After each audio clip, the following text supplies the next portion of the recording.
भारताचा पंतप्रधान कोण झालं पाहिजे? राहुल गांधीच झाले पाहिजे. कारण भारताची जी संस्कृती आहे का नाही, ही राहुल गांधींनी जपलेली.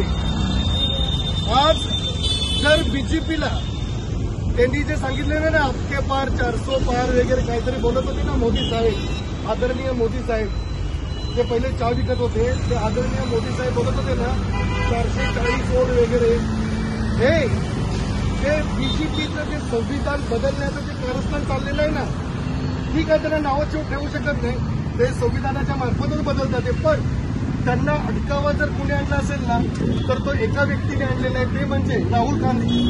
आणि राहुल गांधी हे नेक्स्ट पीएम आहे, नो ऑप्शन. भारताला पीएम भेटलेला आहे आणि भारताचा पीएम नरेंद्र मोदी आहेत. नेक्स्ट पीएम हे राहुल गांधीच पाहिजे. यंग जनरेशन आहे, त्यांची मेंटॅलिटी चांगली आहे, त्याच्या पप्पू वगैरे बोलण्यात अर्थ नाहीये, समजलं की नाही.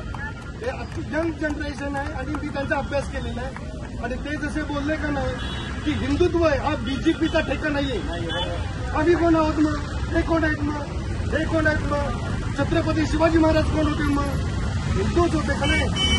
मग हिंदुत्व हा बीजेपीचा राजकीय भांडवल आहे, ते काँग्रेसने वापरलेलं नाही, मी लक्षात ठेवा.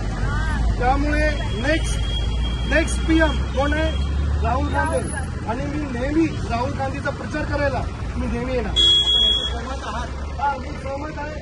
आणि राहुल गांधीचा प्रचार, माझा पॉलिटिक्सशी काय संबंध नाही, मी शिक्षकी पेशाचा माणूस आहे, राहिलं का नाही. पण माझी प्रामाणिक इच्छा आहे की राहुल गांधी हे नेक्स्ट पीएम बनावे, ही माझी प्रामाणिक इच्छा आहे.